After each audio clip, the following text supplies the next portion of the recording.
Assalamualaikum warahmatullahi wabarakatuh. Saya Novandana Saputra akan menjelaskan pelajaran fisika yang sudah saya pelajari. Gerak lurus. Gerak lurus adalah gerak yang lintasnya berupa garis lurus. Gerak lurus juga disebut garis satu dimensi. Suatu benda dikatakan bergerak jika kedudukannya terhadap suatu titik acuan selalu berubah.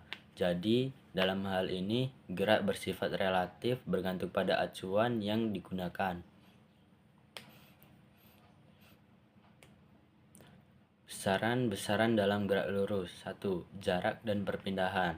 Perpindahan adalah perubahan posisi atau kedudukan benda. Perpindahan merupakan besaran yang hanya bergantung pada kedudukan awal dan kedudukan akhir.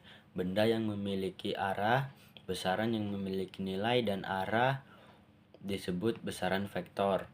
Besaran yang juga jarak selalu positif karena merupakan besaran skalar, yaitu besaran yang memiliki nilai saja, sedangkan perpindahan dapat bernilai positif.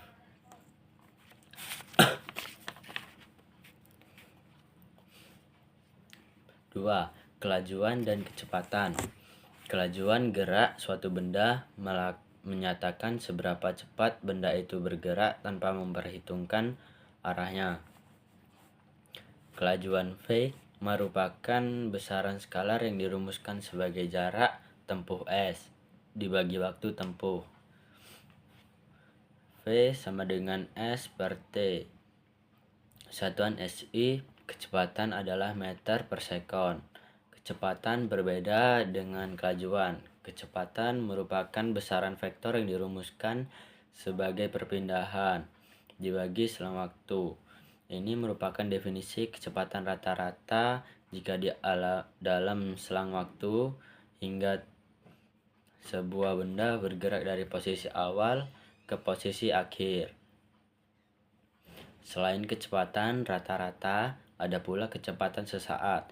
Kecepatan sesaat didefinisikan sebagai kecepatan rata-rata untuk selang waktu yang sangat kecil mendekati 0.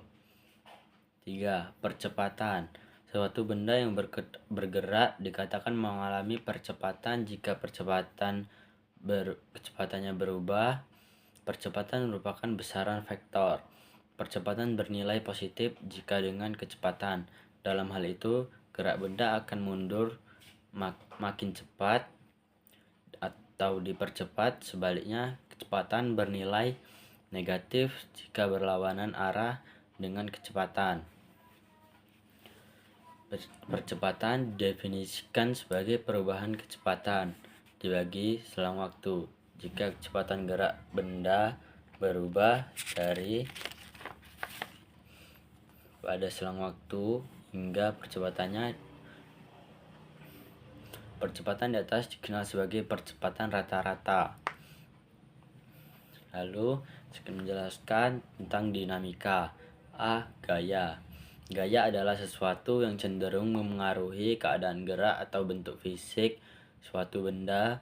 Gaya dapat berupa tarikan atau dorongan. Gaya dapat menggerakkan benda yang semula diam. Dalam hal ini gaya memberikan kecepatan pada benda.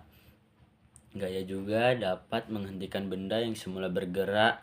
Dalam hal ini gaya memperlambat gerak. Jika bekerja pada benda elastis, maka gaya dapat mengubah bentuk benda itu. Berikut beberapa gaya yang bekerja pada benda.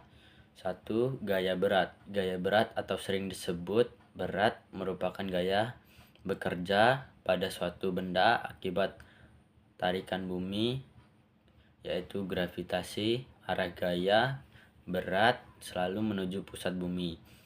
Besar gaya berat suatu benda di suatu tempat dipengaruhi besar percepatan gravitasi bumi di tempat itu.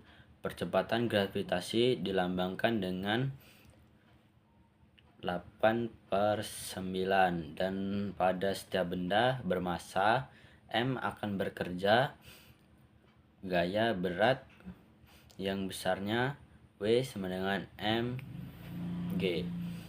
Berat suatu benda merupakan besar gaya gravitasi yang bekerja pada benda itu. 2. Gaya normal.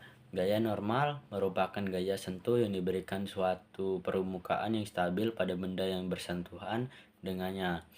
Arah gaya normal selalu tegak lurus permukaan kontak. Gaya normal biasanya dilambangkan dengan N. Untuk kasus seperti pada besar gaya normal sama dengan besar komponen gaya, berat benda yang mengenai permukaan. Jika benda diam di atas permukaan horizontal, maka besar gaya normal sama dengan N sama dengan W sama dengan mg. Jika benda berada di atas permukaan dengan kemiringan